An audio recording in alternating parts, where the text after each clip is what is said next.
Ieklausīsimies vispirms Svēto rakstu vārdos no vecās derības, no pravieša Jesajas grāmatas 43. nodaļas, no 1. līdz 7. pantam. Bet tagad saka tas kungs, kas tevi radījis Jēkabu un tevi veidojis Izraēlu. Nebīsties, jo es tevi atpestīju. Es tevi saucu tavā vārdā, tu esi mans. Kad tu iesi caur ūdeņiem, es būšu pie tevis. Un caur straumēm tās tevi nepārpludinās. Kad tu iesi caur uguni, tu nesadegsi, uguns liesmas tev nekaitēs. Jo es tas kungs, tavs Dievs, Izraēlas svētais, esmu tavs glābējs. Es atdodu Ēģipti par tavu atpirkšanas maksu, tāpat arī Etiopiju un Sabu. Es dodu pār tevi. Tādēļ, ka tu esi dārgs un vērtīgs manās acīs, es dodu zemes par tavu izpirkšanu un tautas atlīdzībai par tavu dvēseli. Nebīsties, jo es esmu ar tevi. No rīta puses es atvedīšu atpakaļ tavus tautas brāļus un no vakariem sapulcināšu tavus piederīgos. Es sacīšu ziemeļiem, atsvabiniet tos, un dienvidiem es teikšu, neaizturiet tos. Atvediet manus dēlus no tālienes un manas meitas no zemes galiem. Visus, kas nosaukti manā vārdā un ko es esmu radījis sev par godu, visus, ko es esmu veidojis un uzturējis. Āmen. Tie ir svēto rakstu vārdi. Pateicība Dievam. Tāpat arī ieklausīsimies apostoļa Pētera 1. vēstulē, 3. nodaļā no 8. līdz 15. pantam. Bet beidzot, esiet visi vienprātīgi, līdzcietīgi, brālīgi, žēlsirdīgi, pazemīgi. Neatmaksādami ļaunu ar ļaunu, nec zaimus ar zaimiem, turpretīm svētījiet. Jo uz to jūs esat aicināti, lai jūs iemantotu svētību. Jo kas mīl dzīvību un grib redzēt labas dienas, tas lai attur savu mēli no ļauna un savas lūpas, ka tās nerunā viltu. Lai viņš novēršas no ļauna un dara labu. Lai viņš meklē mieru un dzenas pēc tā. Jo tā kunga acis ir vērstas uz taisnajiem, un viņa ausis atvērtas viņu lūgšanām. Bet tā kunga vaigs ir pret tiem, kas dara ļaunu. Un kas jums varēs ļaunu darīt, ja jūs no visas sirds dzīsties pēc tā, kas labs? Bet ja arī jūs ciestu taisnības dēļ, svētīgi jūs esat. Bet nebīstieties no viņiem, nedz iztrūkstieties, bet turiet kungu Kristu svētu savās sirdīs. Āmen. Tie ir svēto rakstu vārdi. Pateicība Dievam. Žēlstība jums un miers no Dieva, mūsu Tēva un no kunga Jēzus Kristus. Āmen. Lasījums no Jēzus Kristus evaņģēlija, ko ir pierakstījis svētais Matejs.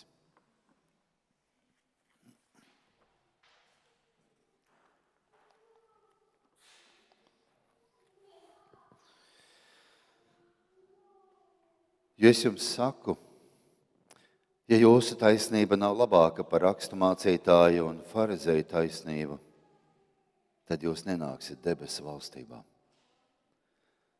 Jūs esat dzirdējuši, ka vecajiem ir sacīts, tev nebūs nokaut, un kas nokauj, tas sodāms tiesā. Bet es jums saku, kas uz savu brāli dusmo, tas sodāms tiesā. Bet kas saka uz savu brāli ģeķis, tas sodāms augstā tiesā. Bet kas saka bezdievis, tas sodāms elles ugunī. Tāpēc, ka tu upurē savu dāvanu uz altāru un tu atminies, ka tavam brālim ir kas pret tevi, tad atstāj turpat altāru priekšā savu dāvanu, noej un izlīgst pa priekšu ar savu brāli, un tad nāc un upurē savu dāvanu. Esi labprātīgs savam pretiniekam bez kavēšanās, kamēr ar viņu vēl esi ceļā, ka pretinieks tevi nenodod soģim un soģis tevi nenodod sulainiem un tevi neiemet cietumā. Patiesi es tev saku, tu no turienes neiziesi, kamēr nenomaksāsi pēdējo ārtavu. Āmen. Tie ir svēto rakstu vārdi. Slava tev, Kristu. Visspēcīgais un mūžīgais Dievs, mēs tev pateicamies par taviem vārdiem, kurus tu mums dod šajā dienā. Dod, kungs, ka mēs varam šos vārdus, ko dzirdam, ierakstīt savās sirdīs. Ka mēs varam dzīvot pēc tava vārda. Ka mēs tavā vārdā varam ieraudzīt un saņemt stiprinājumu, palīdzību. Kungs, ka tavs vārds ir mūsu acu priekšā ar vien ikdienā un vienmēr. Jēzus vārdā. Āmen. Lūdzu, sēdieties.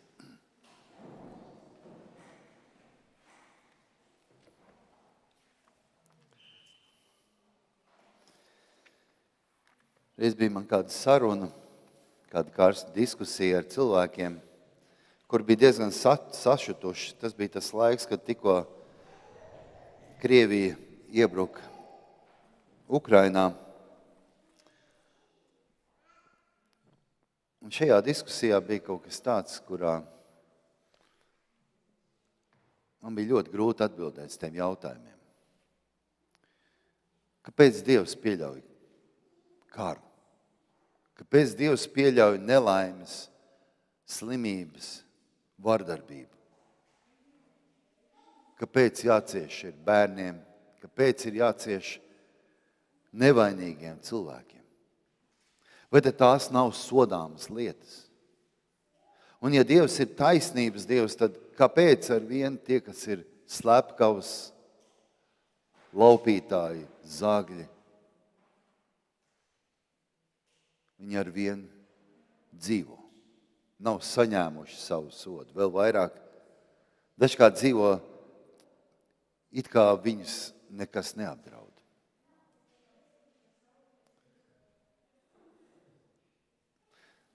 Diezgan nepatīkami jautājumi. Paldies Dievam, mēs šodien varbūt varam justies samērā droši, un tomēr ar vien šie jautājumi mums kļūst ar vien aktuāli un būtiski. Kāpēc Dievs pieļauj to?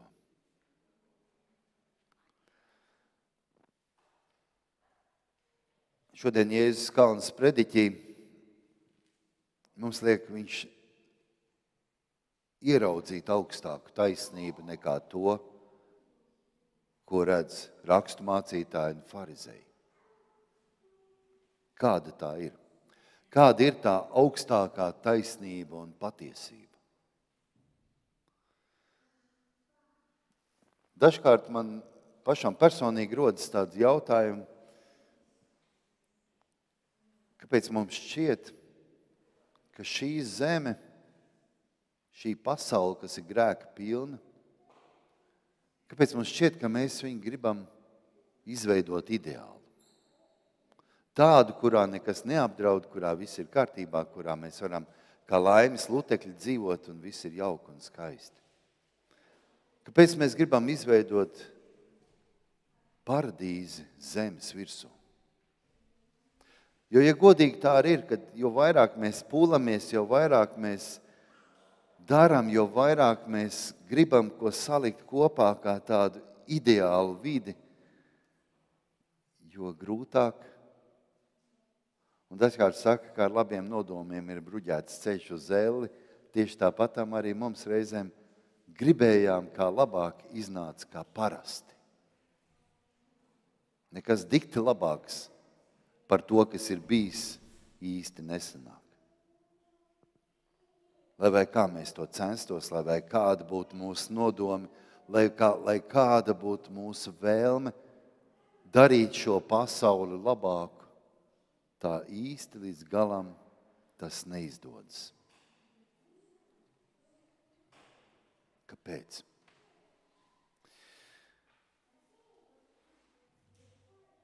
Ko mēs varam sagaidīt no cilvēkiem? Rakstu mācītāji un farizēji, studējot svētos rakstus, vecās derības rakstus, mācījās izprast atbilstoši tai sabiedrībai, kurā viņi dzīvoja. Mēs esam ļoti daudz, un es pats personīgi ļoti bieži sastapies ar dažādiem likumu cilvēkiem. Ne par velti arī mans brālis, viņa brālis ir jurists.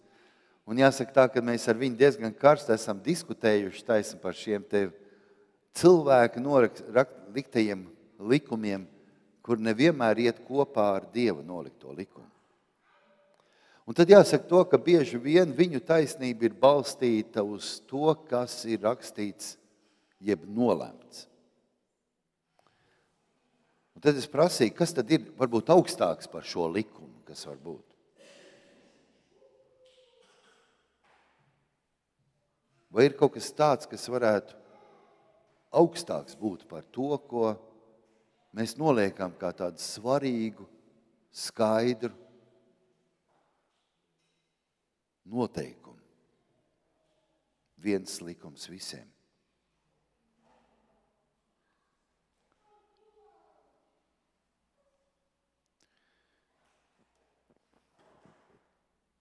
Lai mēs varētu apzināties un saprast, ko nozīmē tajā, kad ja patiešām ir kaut kas augstāks un būtiskāks nekā tas, ko cilvēks ir lēms, tad droši vien vispirmām kārtām tad būtu tas jāatceļ. Iedomājieties, ja mēs savā sabiedrībā noņemtu visu no to, kas mums ir kā norma, kā skaidrs likums, kas ir labs, kas ir slikts. Kas notiktu? Es domāju, kaut kas līdzīgs šobrīd notiek Krievijā. Kad ir likums, bet tas likums nedarbojas. Ka faktiski viņš ir atcelts. Cilvēcība, loģika, skaidrs saprāts ir izslēgts. Katram savu taisnību, katram savs likums. Katram sava gribēšana un katram sava gribēšanas piepildīšana. Liekas, mācītājs šodien laikam ir sirds pilns, ka viņš grib taisni par šo lietu runāt, bet tāds nav. Es gribēju norādīt uz to, ka kāda katram var būt taisnība, un vai ir taisnība tajā, kas notiek šajā pasaulē. Tas nav šās dienas un sprediķu uzdevums. Kādai ir jābūt augstākajai taisnībai? Cik daudz mēs varam to apliecināt ar savām dzīvēm, ar savu muti?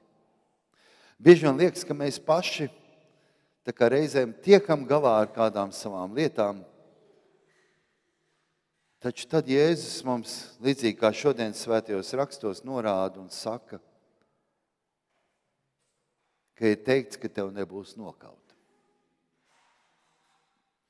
Tad, kad studēju katekismu, kad mēs vienkārši mācījāmies par baušļiem, kad mēs to dzirdam, tad viens no šiem likumiem ir tajā, ka tev nebūs nokaut, nozīmē, ka slepkavot ir slikti. Tāpat to nosaka likums, ka tāds līdzīgi kā Jēzus laikā ir sodāms tiesā. Un tas ir taisnīgi. Ikvienā mūsu tādā eiropeiskā šīs dienas sabiedrībā to mēs visi varam apliecināt un teikt, ka tā ir taisnība. Tomēr, ja mēs raugamies dziļāk, Jēzus turpina teikdams, kas ar savu brāli dusmo. Tas ir sodāms tiesā. Ko nozīmē šie vārdi mums? Proti, kad Jēzus liek raudzīties nevis uz likumu, tev būs vai tev nebūs, bet viņš liek raudzīties uz šo likumu vēl dziļāk. Viņš liek raudzīties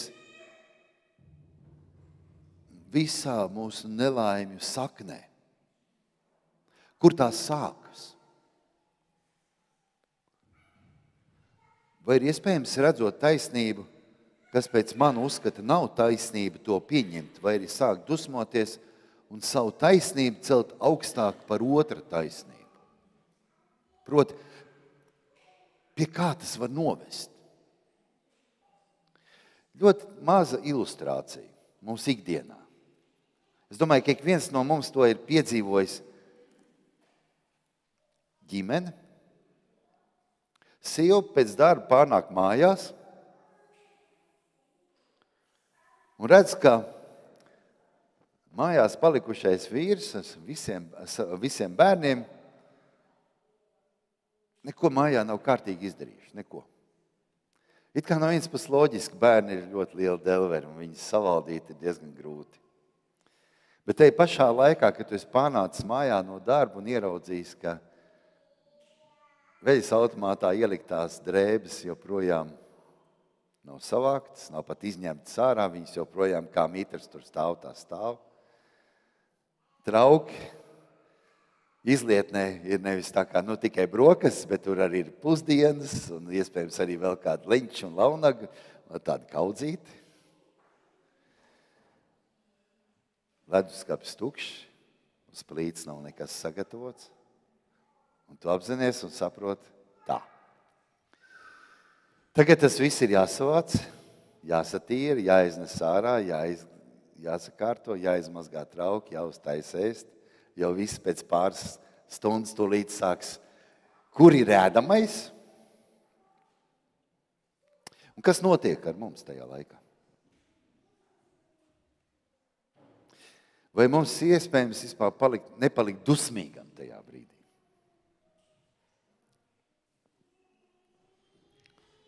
Es gribētu paprasīt paceliet roku, kuram tā ir gadījies būt vai vienā vai otrā lomā. Kā tas ir? Es ceļšu pirmais.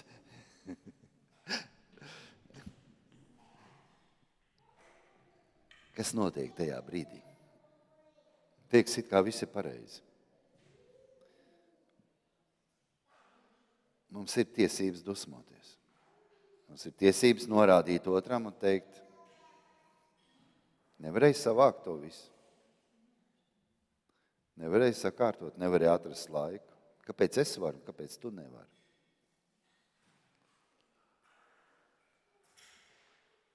Uz to visu raugoties, vai ir iespējams nepalikt dusmīgam? Es nezinu, varbūt kādam tiešām tādam eņģelim ar debesu tādiem brīnišķīgiem spārniem iespējams savaldīt savus dusmas un satīrīt to visu, nevienam neko nesakot, neko neaizrādot, būt jaukam pret visiem.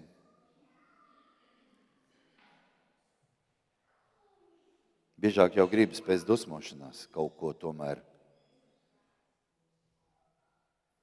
izdarīt, un reizēm tie vārdi, kas iznāk no mūsu mutēm, gribētos teikt, kaut mūsu mēles būtu nokautušas, vai vēl labāk, kaut viņas būtu sasietas tajā brīdī. Un nav jau runa par to, kas notika, vai kas ir jādara. Un nav jau runa par to, kuram ir vai kuram nav taisnība. Bet gan tajā, ko mēs darām savās dusmās. Nepavēlti Jēzus kādā no savām runām saka, dusmojiet, bet negrēkojiet, lai saule nenoriet jums dusmojoties. Neļausim dusmām ienākt savās sirdīs. Taisnības termins mums var būt pilnīgi katram savs atšķirīgs. Tomēr viena taisnība ir pāri visam, proti miera un izlīgšanas taisnība. Vai ir kas tāds, kas nav piedodams? Vai ir kas tāds, par ko nav iespējams izlīgt? Kad mēs otru pazemojam, un tas var būt ne tikai vārdos vai darbos, dažkārt jau pietiek arī ar domām. Mēs ļaujam sagraut to, ko Dievs mūsos ir izveidojis, kā miera un mīlestības uz viņu un cilvēkiem taisnību. Un vai mēs vispār varam mīlēt visus un par visu? Es atzīšos, es laikam nebūšu tas, kas varētu tā teikt jā. Mums visiem ir vajadzīga Dieva svētā gara palīdzība. Es to nevaru, un ja kāds arī to teikt, ka var, tad visticamāk melotu. Līdzīgi kā tie, kas saka, ka mīl visu pasauli, bet konkrēti nevienu. Un ja mēs to spējam paši, līdzīgi kā, tad jāsaka, kā svētais Augustīns kādā no saviem sprediķiem ir teicis, vai varam maz paši savaldīt savas emocijas un mēli, to pieradināt pie labiem vārdiem un nemelot? Un tad viņš saka, vai zirgs var pats sevi pieradināt? Vai kamielis nevar sevi pats pieradināt? Vai lauva nevar sevi pats pieradināt? Tāpat arī zilonis. Tikai cilvēks ir spējis visu pieradināt un likt viņiem būt paklausīgiem. Tāpat arī cilvēks, kur ir radījis Dievs pēc savu tēla un līdzības, ir pieredināms un savaldāms tikai ar Dieva spēku un prātu. Tāpēc pirms tu ļauj savām emocijām un dusmām valdīt par savu prātu, lūdz no Dieva gudrību. Lūdz no viņa taisnību šajā lietā.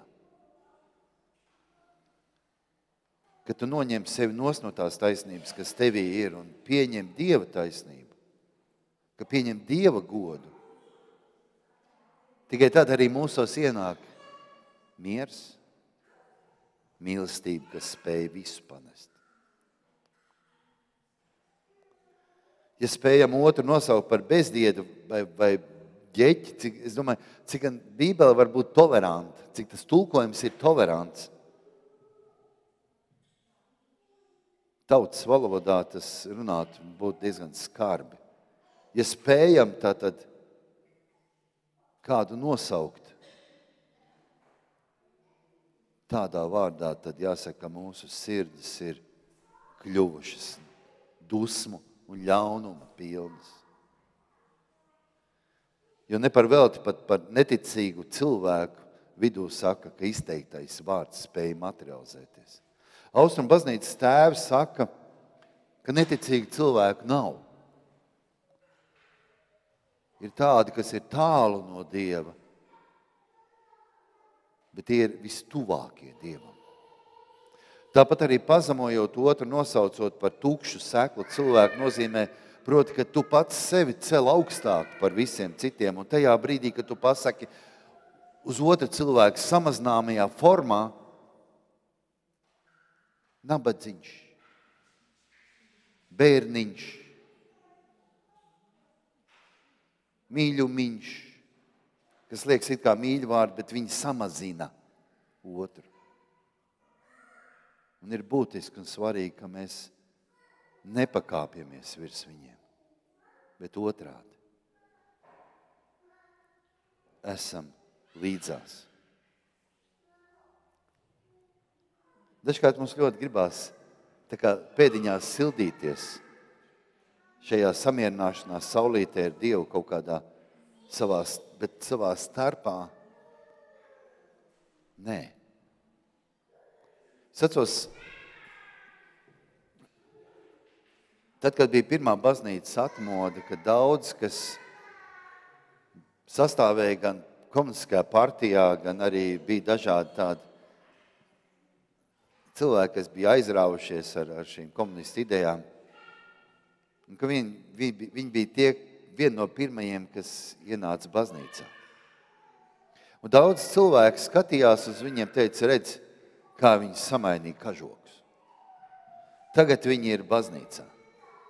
Un kamēr viņi tur būs, es tur kāju nespēršu.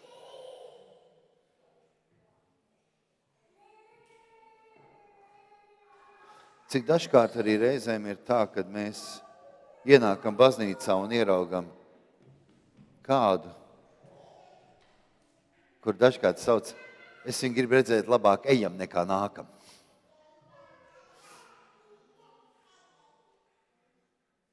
Cik dažkārt ejot pa ielu, mēs ieraugām kādu, kura dēļ mēs esam gatavi pāriet otrā pusē ceļam, ka tikai lai nesatiktu.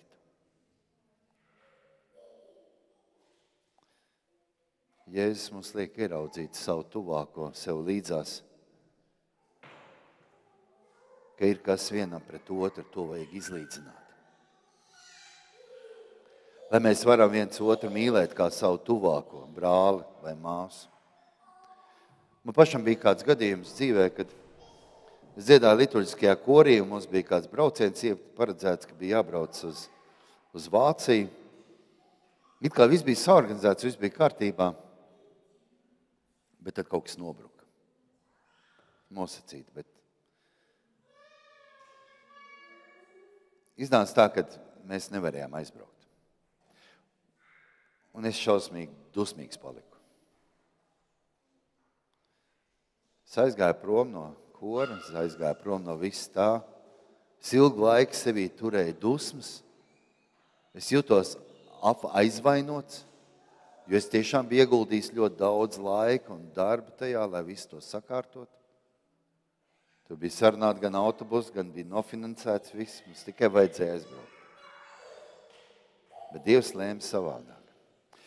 To es tikai tagad sapratu. Bet tajā laikā man bija tā, ka es gribēju visus tos, kas tur nobremzēja visu to procesu, ieskaitot mācītāju, gribēju dziļi un tālu aizsūtīt. Un es atceros, toreiz mācītājs vēl tā dīvainas vārdus teica. Viņš teica tā, kam ir lēmts aiziet, lai iet. Es saku, nopietni. Mēs tik daudz laika esam veltījuši tam visam, mēs esam gatavojušies, mēs esam sakārtojuši pilnīgi visu, lai mums tikai atliek pirmdien izbraukt un sestdienā pasaka, mēs nekur nebrauksim.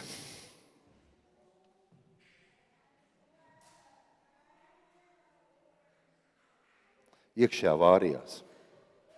Es ilgu laiku nevarēju aiziet uz baznīcu. Es ilgu laiku jūtos aizvainots un es negribēju nevienu viņiem redzēt. Bija tā, ka bija jādodās uz Rīgu. Un Rīgā, ja nemaldos, tā bija Jēzus baznīca vai ka tam līdzīgi. Un tur es satiku visu šolu. Viņi tur dziedāja. Un es sapratu to, ka man jāpieiet pie viņiem un jāizlīgst. Līdzīgi tāpatām kā notikumā, kad kāda mācītāja pienāk klāt sieva un saka, mācītāji, mans vīrs mani krāpj. Viņš pārkāpj laulību, viņš lieto alkoholu, viņš dara ļaunu maniem bērniem.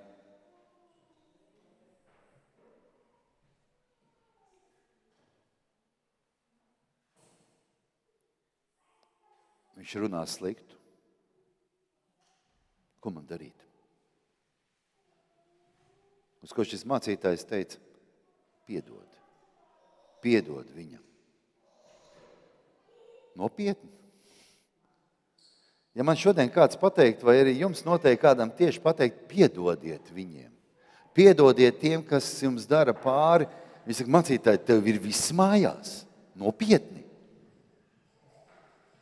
Mēs lasām svētajos rakstos, ka mums ir jāpiedod tiem, kas mums dara ļaunu. Bez maz, ja tev sit pa labo, vajag pagriez, sit pa kreiso, pagriez labo, vai vēl kā savādāk. Un tu tajā brīdī esi gatavs to darīt. Mūsos iekšā vārās dusmas, netaisnība. Tā arī šī sieva, dzirdot no mācītāja šos vārdus, viņa saka, tiešām man jāpiedod viņam, kas ir cēls neslavu visai mūsu ģimenei, saviem bērniem, sāpinājis mani, darījis pāri visiem, kas man ir dārgi. Piedot? Mācītājs teica, jā. Jo tā piedošana nav vajadzīga viņam, bet piedošana ir vajadzīga tev. Lai tava sirds nekļūst ļauna. Lai tava sirds nekļūst ļaunuma pilna. Man ir vajadzīga piedošana. Ne tikai tāpēc, lai es būtu piedevis kādam, bet tāpēc, lai mana sirds kļūst mīksta, brīva, lai tas kungs var veidot kaut ko no tā visu. Pamēģiniet sakautušā mālā kaut ko izveidot. Tikai tad, kad tur būs asaras, sviedri,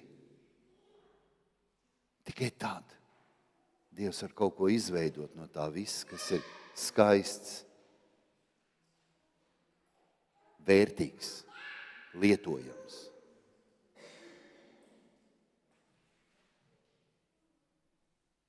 Tas ir visaugstākais upuris, kad mēs varam izlīdzināties savā starpā, ka mēs varam piedot viens otram. Jēzus mācība ir tajā, ka ir būtiska atšķirības ar principiāli likumisku taisnību un Dieva taisnību. Viena ir aptuveni visāda, vispārēja, otra dziļa un personīga. Viena ir tā, kas ir vērsta uz āru, uz ārējām izpausmēm. Otra ir vērsta uz sevi pašu. Neceļot savu taisnību pāri otram, bet gan ar Dievu prātu un mīlestību būt šajā žēlstībā. Tāpēc neļausim mūsu dusmās ienākt. Dusmām, kas nogalina. Mīlēsim savus mīļos ar Dievu spēku, ar Dieva padomu, lai neviens no mūsu mīļajiem un mēs paši neaiziet postā, tiesā, ka mēs varam būt ar Kristu kopā mūžīgi. Āmen.